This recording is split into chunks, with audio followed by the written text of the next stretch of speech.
되기를 축원합니다. 우리 함께 인사 나누겠습니다. 사랑하고 축복합니다. 사랑하고 축복합니다. 오늘 우리가 함께 읽은 이 성경의 말씀은 지난주에 이어서 안식일에 성전 안에 있는 손 마른 자를 고쳐주신 내용입니다. 안식일 규정에 보면 안식일 날은 죽고 사는 그런 생명과 직결된 문제가 아니면 어떠한 일도 해서는 안 되는 것이 안식일의 규정이에요.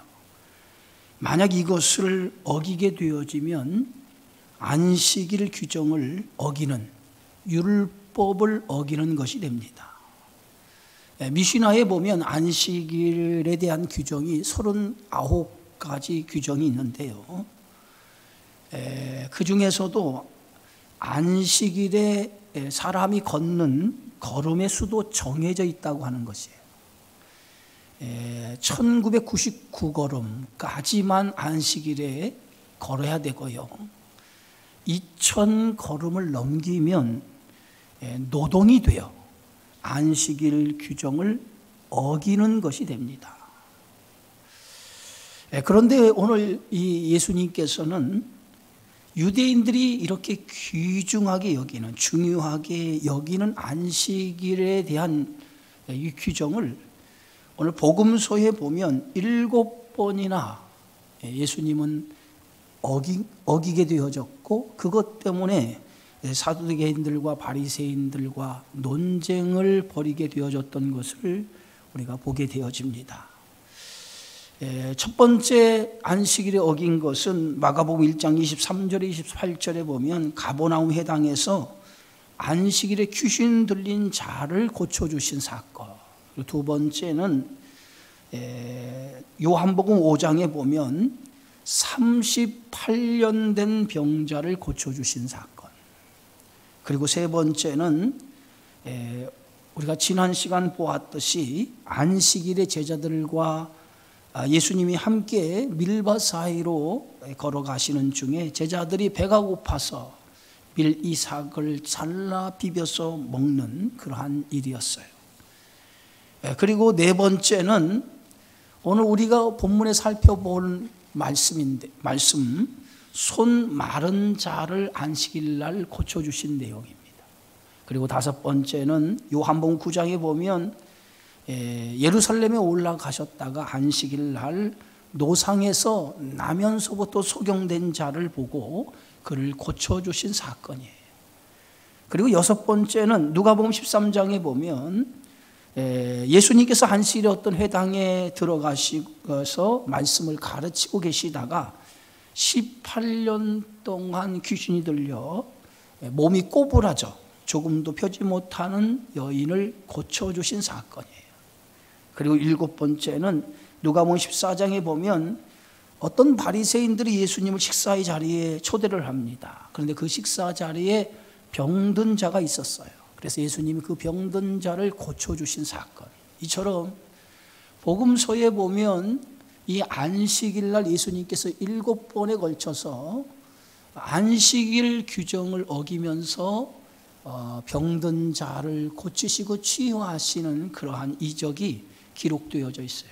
그런데 이렇게 안식일 날 이렇게 병자들을 고쳐주시는 그것은 예수님이 안식일의 규정을 어기었다는 거죠. 그래서 사두개인들과 바리새인들과 마찰을 빚었고, 그 마찰의 결과로 그들이 예수님을 죽이려고 하는 그런 음모를 갖게 되어졌던 것을 봅니다.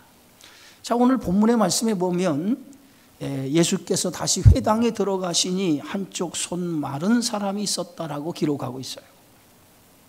예수님께서 제자들과 함께 안식일 날이 되어 회당에 들어가시죠. 근데 이 회당이라고 하는 것은 유대인들에게 대단히 중요한 장소입니다. 회당은 이 안식일이 되면 예배를 드리고 주중에는 그 회당에서 율법을 가르치고 그리고 마을의 법정의 역할을 하는 곳이 회당이에요. 그래서 유대인들에게 있어서 이 회당은 굉장히 중요한 장소입니다. 어떻게 보면 삶의 중심지라 이렇게 말할 수 있는 곳이 회당입니다.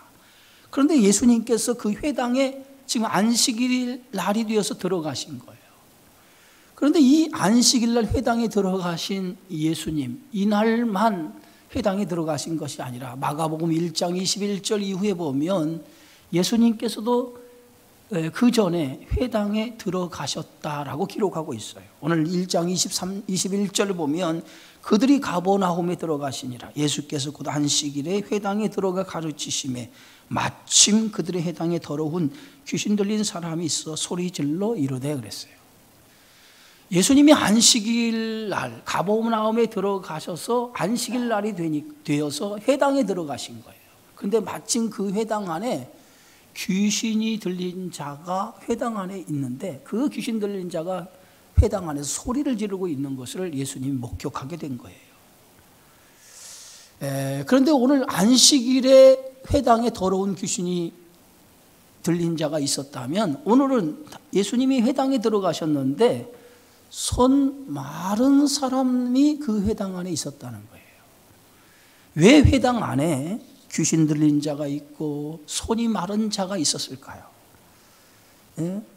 오늘 귀신 들린 자, 손 마른 자가 있었다고 성경은 말하고 있지만은 이것은 엄밀하게 보면 당시 유대 종교, 이스라엘 종교의 상태를 이렇게 손 마른 자, 그리고 귀신 들린 자의 모습으로 지금 성경 기자가 우리에게 보여주고 있다는 거예요. 당시 이스라엘 종교는 율법주의입니다.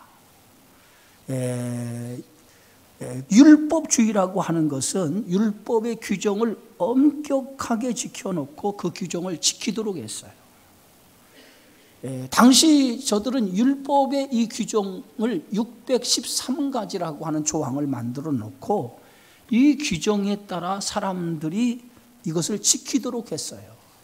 그런데 이 613가지의 율법의 규정, 이 조문을 우리가 보면 이 조문을 지킬 수가 없는 조문들이에요. 굉장히 사람이 지키지 못할 조문을 613가지를 만들어 놓고 지키도록 했어요. 그래서 이 율법의 이 조문 때문에 사람들의 삶이 고달프고 지치고 힘들었어요.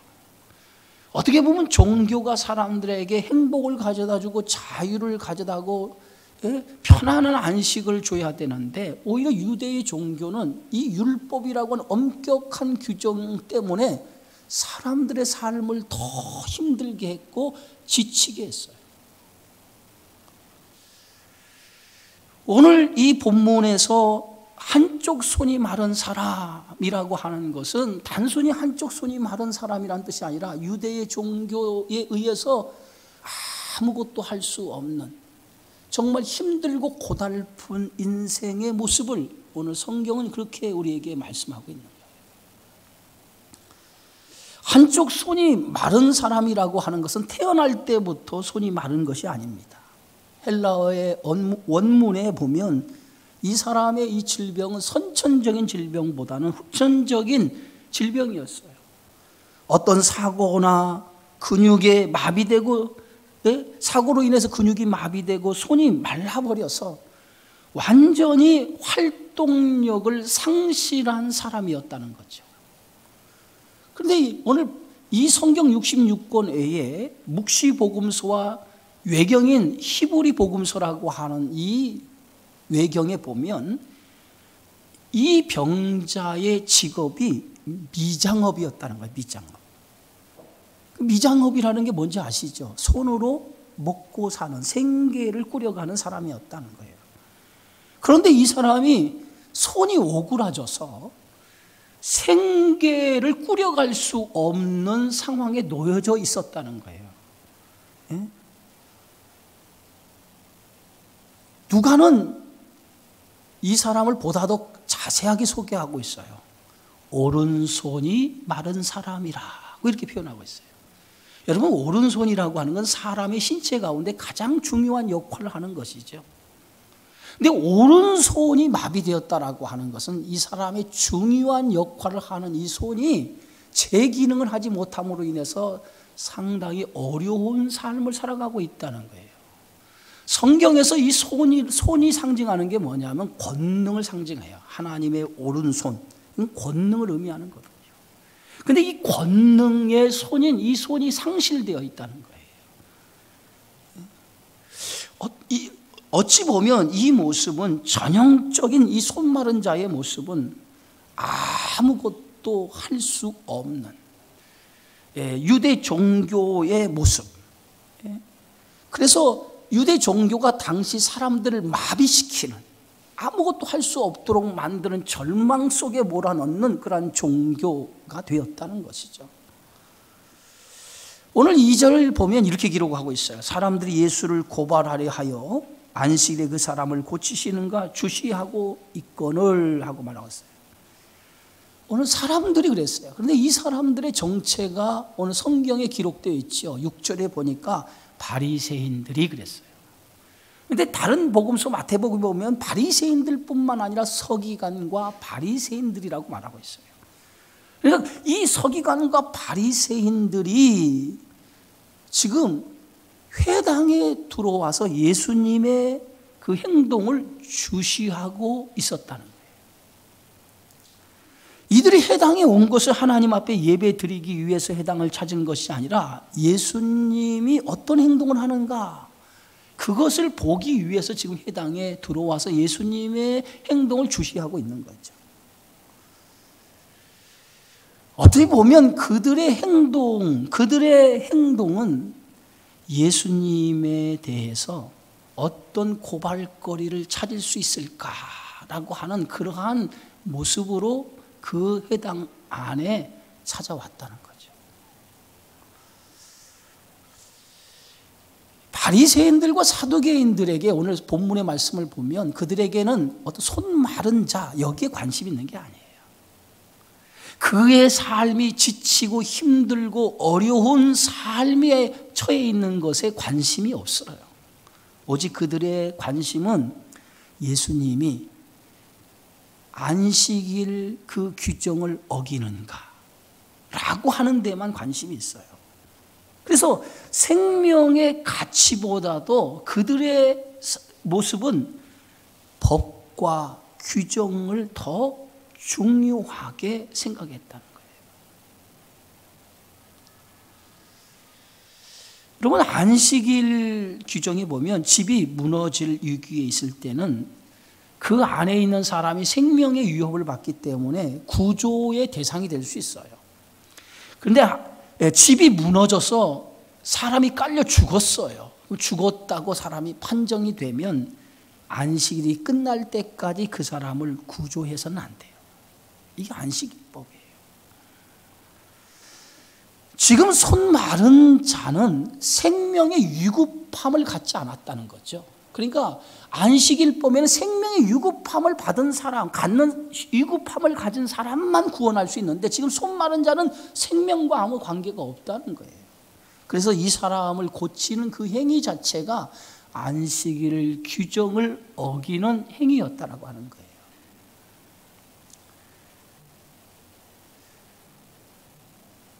바리새인들과 사두개인들의 삶의 가치는 생명보다도 그들이 만든 전통과 규정을 더 중요하게 생각했다는 거예요.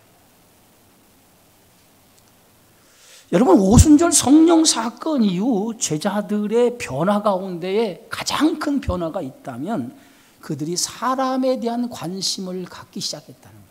그것이 오순절 성령 사건 이후의 제자들의 변화예요. 그들이 예수님을 따를 때는 그들이 사람에 관심이 있는 게 아니에요. 어떻게 하면 나의 이익이 되는가? 예수님이 어떤 자리에 올랐을 때 내가 좌측이나 우측에 앉을까? 자신이 어떤 권리를 누릴까? 여기에 집착했던 사람들이었어요. 그런데 그들이 오순절 성령의 사건 이후에 그들의 모든 삶의 방향과 목적이 변한 거예요. 그때부터 그들의 삶은 사람에 대한 관심을 갖기 시작했다는 거예요. 여러분, 그리스도인들이라고 할 때 이 그리스도인들은 어떤 사람일까요? 우리가 예수를 믿는다라고 할 때 예수를 믿는 사람은 예수님의 마음으로 세상을 바라보는 거예요. 예수님의 눈으로 세상을 바라보는 거예요. 이 말은 예수님의 마음과 예수님의 눈을 가지고 사람을 대하는 태도, 이것이 그리스도인들의 삶이라는 거예요. 지금 이 바리새인들과 사두개인들은 하나님의 마음과는 거리가 너무 멀어요. 그들은 오직 유대 종교가 가지고 있는 이 규정과 이 율법이라고 하는 그 율법을 지키는가 지키지 않는가, 예? 거기에만 관심이 있는 거예요. 사람의 생명, 그들의 아픔, 여기에는 관심이 없어요. 오직 얼마나 종교적인 행위에 몰두하느냐라고 하는 거에 더 관심이 많았다는 거예요. 여러분, 예수를 믿는다라고 하는 것은 우리가 종교적인 행위를 갖는 것이 믿는 게 아니에요. 예수를 믿는다라고 하는 것은 우리의 삶을 통해서 하나님의 사랑을 드러내는 것이 예수를 믿는 거예요. 오늘 바리새인과 사두개인들의 모습은 종교라고 하는 틀 속에서 그들이 사람의 관심은 없고 오직 종교라고 하는 그 틀을 얼마나 열심히 지키며 살아가느냐, 그것이 그들에게 선이고 기준이었다라고 하는 것이죠. 예수님은 바리새인들과 서기관들이 어떤 생각을 가지고 있는지 그들의 속마음을 훤히 알고 있었어요. 그래서 오늘 8절에 보면 예수께서 저희 생각을 아셨다라고 말하고 있어요. 여러분, 예수님은 우리를 지으신 분이에요. 그래서 우리의 생각, 우리의 마음, 우리의 동기까지도 예수님은 아신다고 하는 거죠. 사도행전에 보면 아나니아와 그의 아내 삽비라가 그의 소유를 팔아서 그 값을 얼마를 감추고 그리고 나머지를 가지고 사도들 발 앞에 두었어요. 이들은 자신들이 한 행동을 아무도 모르고 오직 자신들만 아는 것이라고 생각을 했어요. 그런데 그 판 값을 사도들의 발 앞에 두었을 때에 사도행전 5장 3절에 보면 베드로가 이렇게 얘기합니다. 아나니아야, 어찌하여 사단이 내 마음에 가득하여 내가 성령을 속이고 땅값 얼마를 감추었느냐. 성령을 속였다는 거예요. 결국 하나님을 속인 것 때문에 이 부부들은 한날에 죽게 되어지죠. 여러분, 하나님 앞에 드러나지 않는 것, 감추은 것이 드러나지 않는 것이 하나도 없어요. 그런데 오늘 이 바리새인들과 서기관들이 가지고 있는 그 생각을 예수님은 훤히 꿰뚫어 보셨다는 거예요. 그리고 예수님께서 이제 이렇게 말씀하시죠. 3절에 보니까 예수께서 손 마른 사람에게 이르시되 한가운데에 일어서라. 예수님이 바리새인과 서두개인들이 어떤 생각, 어떤 마음으로 지금 이 자리에 왔고 자기를 주시하고 있는가라고 하는 것을 알고 있는 예수님께서 지금 그 손 마른 자에게 명령을 해요. 한가운데에 일어서라. 한가운데에 일어서라. 모든 해당 안에 있는 사람들이 다 볼 수 있는 한 가운데로 이 손 마른 자를 일으켜 세워요. 그리고 예수님은 바리새인들과 서기관들에게 질문을 해요. 뭐라고 질문합니까? 오늘 성경의 말씀에 보면 4절에 안식일에 선을 행하는 것, 선을 행하는 것과 악을 행하는 것, 생명을 구하는 것과 죽이는 것, 어느 것이 옳으냐라고 물어요. 안식일에 선을 행하는 것과 악을 행하는 것, 생명을 살리는 것과 죽이는 것, 어느 것이 옳으냐라고 예수님이 질문을 하죠. 당시 안식일에 양이 구덩이에 빠지면 양을 구해냈어요. 구덩이에 빠진 양을 구해냈다고 해서 아무도 탓할 사람이 없었어요. 오늘 예수님께서 안식일에 선을 행하는 것과 악을 행하는 것, 생명을 살리는 것과 죽이는 것, 어느 것이 옳으냐라고 하는 이 말에는 안식일이 누구를 위해서 존재하느냐라고 하는 거예요. 누구를 위해서 하느냐. 안식일이 무엇을 위해서 존재하느냐라고 하는 거예요. 오늘 마가복음 2장 20절에 27절에 안식일이 사람을 위하여 있는 것이요 사람이 안식일을 위하여 있는 것이 아니니라고 하는 말씀을 통해서 안식일 자체가 사람을 위해서 안식일이 있는 것이 아니라 안식일이 사람을 위해서 존재한다라고 예수님은 말씀하고 있어요. 여러분, 주일이라고 하는 것을 하나님께서 우리에게 허락하신 것은 복되고 거룩하게 하기 위해서, 우리에게 복 주시기 위해서 하나님이 허락하신 날이에요. 만약에 여러분들이 이 주일을 지키는 것을 마치 주일을 지키지 않으면 하나님이 나에게 어떤 벌을 내릴 거야, 벌을 받을까 봐 두려워서 주일을 지킨다라고 하면 여러분들은 지금 신앙생활을 잘못하고 있는 거예요. 여러분, 주일을 어긴다고 해서 하나님이 벌 주시는 그런 분 아니에요.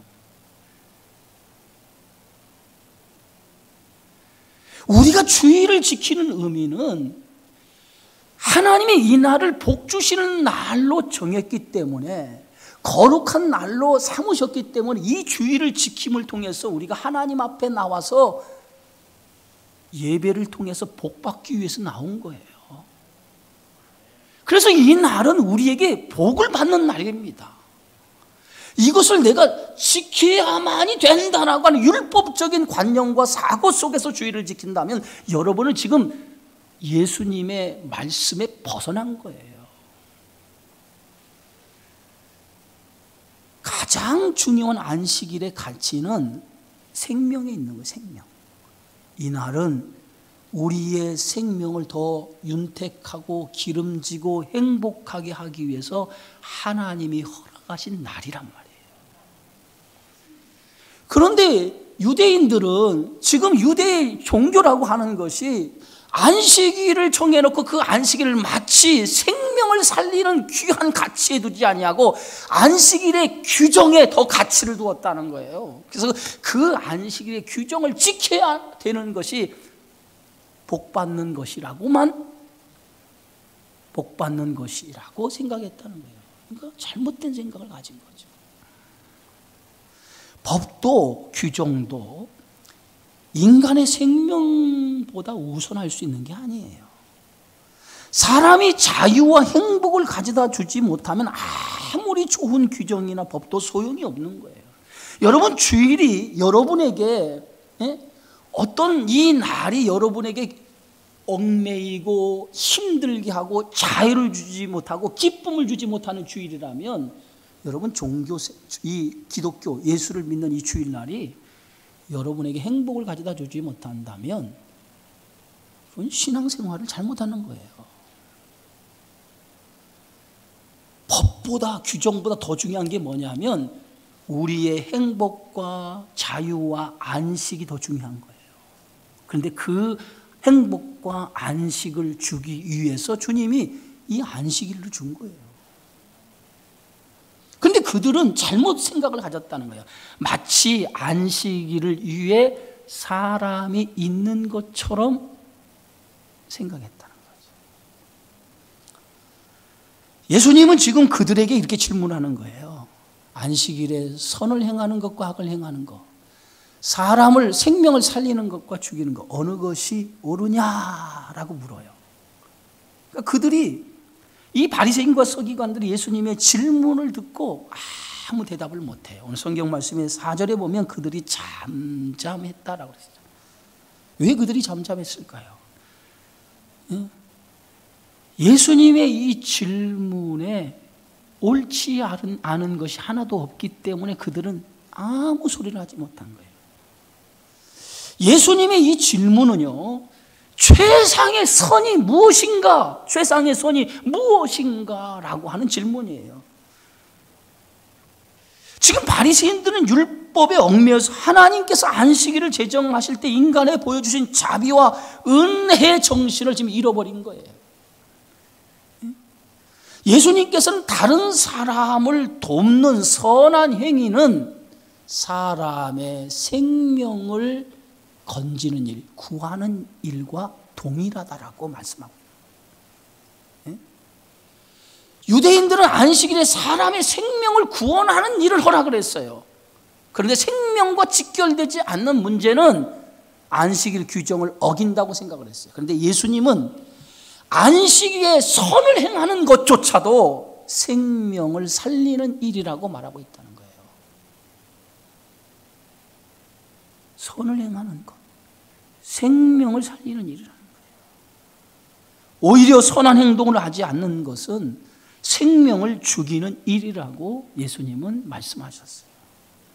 그런데 그들은 낡은 사고와 낡은 전통을 붙들고 있기 때문에 생명보다 무엇을 더 중요한 가치로 여겼느냐? 그들의 낡은 전통과 가치를 더 중요하게 여겼다는 거예요.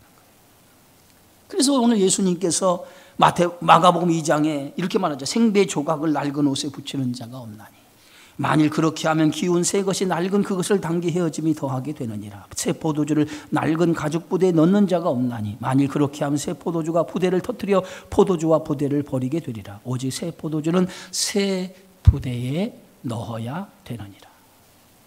아직도 그들 속에는 여전히 낡은 전통 규정, 그것에 얽매여서 예수님이 생명을 위해서 이 땅에 오셨다라고 하는 것을 인정하지 않았다는 거죠.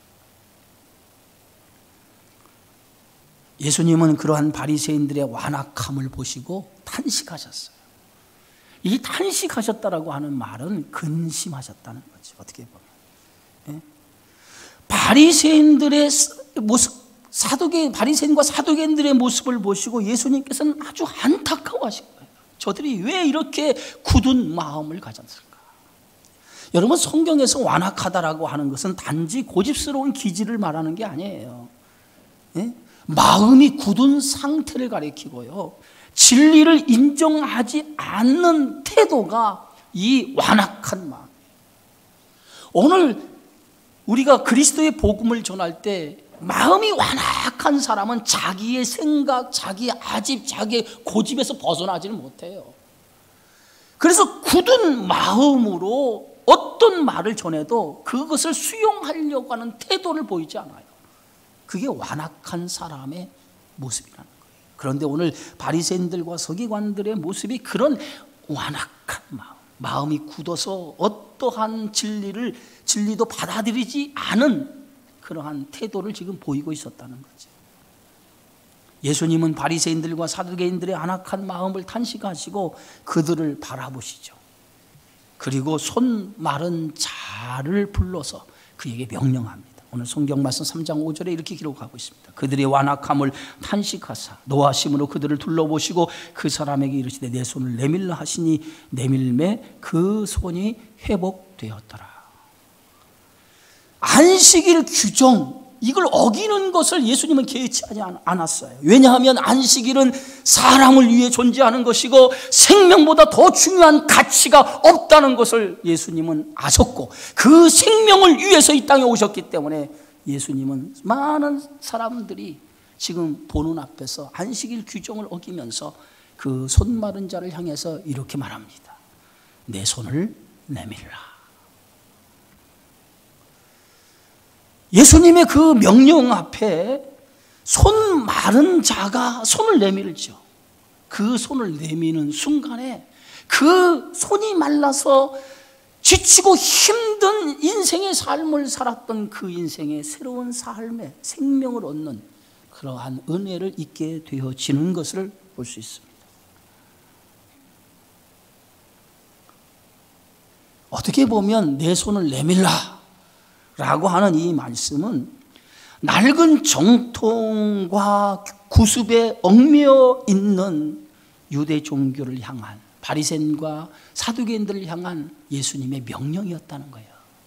손을 내밀어 너의 규정과 너의 전통을 스스로 무너뜨려 너희가 새 것인 예수 그리스도 생명의 가치를 붙들라고 하는 예수님의 명령이라고 볼 수 있어요.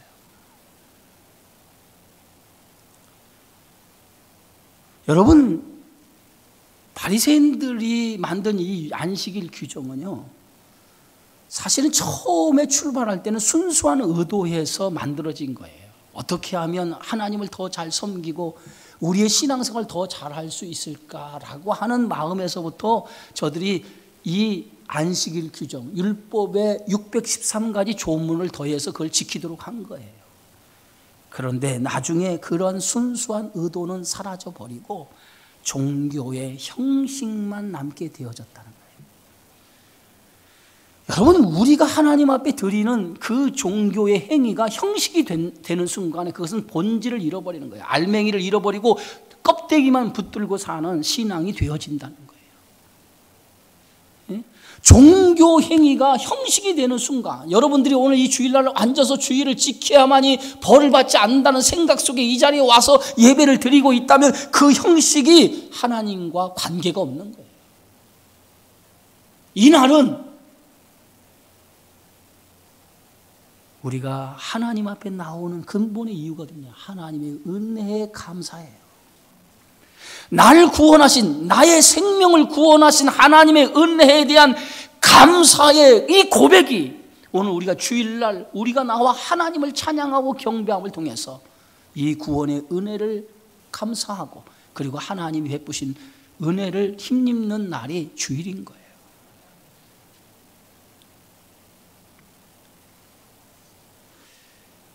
안식일이 사람을 위하여 있는 날입니다. 이것이 안식일을 제정하시는 날이에요. 그래서 오늘 12절 마태복음 12장 12절에 보면 안식일에 선을 행하는 것이 옳으니라. 이 말씀은 단지 손 마른 자를 고쳐주는 그와 같은 손 마른 자를 고쳐주는 그와 같은 선을 행하는 것이 옳다. 생명을 살리는 것, 그것이 옳은 일이라는 거예요.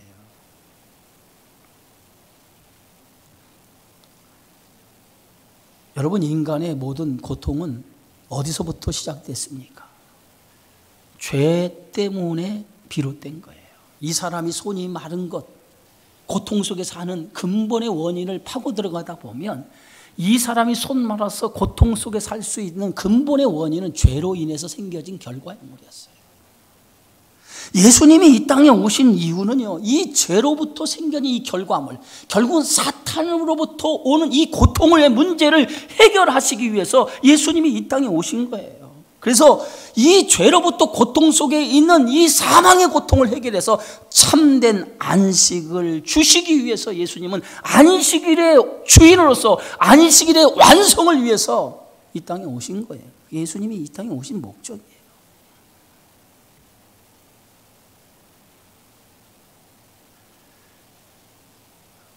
마가복음 3장 6절 오늘 본문의 말씀에 보면 바리새인들이 예수님이 행하신 그 이적을 보고 나가서 곧 헤롯 왕과 함께 어떻게 하여 예수를 죽이고 의논하니라 그랬어요. 결국은 바리새인들과 사두개인들은 예수님이 안식일에 행하는 이 일을 통해서 생명의 귀중한 가치를 깨닫기는커녕 예수님이 안식일의 규정을 어겼다라고 하는 그 종교의 틀 속에서 예수님을 고발하고 죽이기 위해서 작정하기 시작했다는 거죠. 네? 여러분, 헤롯 땅은 누굽니까? 정치 집단이에요. 네? 이들은 갈릴리를 다스린 분봉한 헤롯 안티파스를 중심으로 헤롯 가문을 지지하는 사람들이 헤롯 땅입니다. 그런데 이 바리새인들과 사두개인들은 헤롯 땅과 원수 관계예요. 왜냐하면 로마 식민지를 인정하는 자들이 그들이거든요. 그런데 사두개인들과 바리새인들은 정통 유대 종교를 믿는 사람들이에요. 그들은 로마 식민지로부터 벗어나기를 원하는 사람들이었어요. 그런데 오늘 예수를 죽이는 일에는 저들이 한 마음이 되었다는 거예요. 상극의 관계가 손을 잡은 거예요. 마치 누가복음 23장에 보면 헤롯과 빌라도가 전에는 원수였으나 당일에는 서로 친구가 되나. 예수님을 죽이는 일에는 헤롯과 빌라도가 하나가 돼서 예수님의 사형 선고를 내린 것처럼 오늘 원수가 하나가 되어 예수님을 죽이는 일에 앞장섰다는 거예요. 그들이 이렇게 한 행위의 뒤에는 뭐가 있습니까? 자신들의 이익을 위해서 한 편이 된 거예요. 자신의 이익을 지키기 위해서. 여러분, 사람들의 삶의 모습 속에는 무엇이 선이고 무엇이 정이냐 하면은 하나님의 말씀 속에 생명을 살리는 가치가 선이고 정이라고 생각하지 않아요. 이 세상에 사는 사람들의 선과 정의는 생명이 있지 않아요. 무엇에 선과 정의가 있냐면 나에게 얼마나 이익이 되느냐, 나에게 얼마나 이익이 되느냐, 나의 이익이 선이고 정의예요. 근데 예수님은 선과 정의를 정확하게 우리에게 제시했습니다. 그게 뭐예요? 생명을 살리는 일이 선이고 정의라는 거예요. 그것보다 더 귀하고 우선되는 일이 없다라고 예수님은 우리에게 말씀하고 있어요. 사랑하는 성도 여러분, 이 안식일의 이 규정은 우리에게 무엇을 가리키고 있습니까?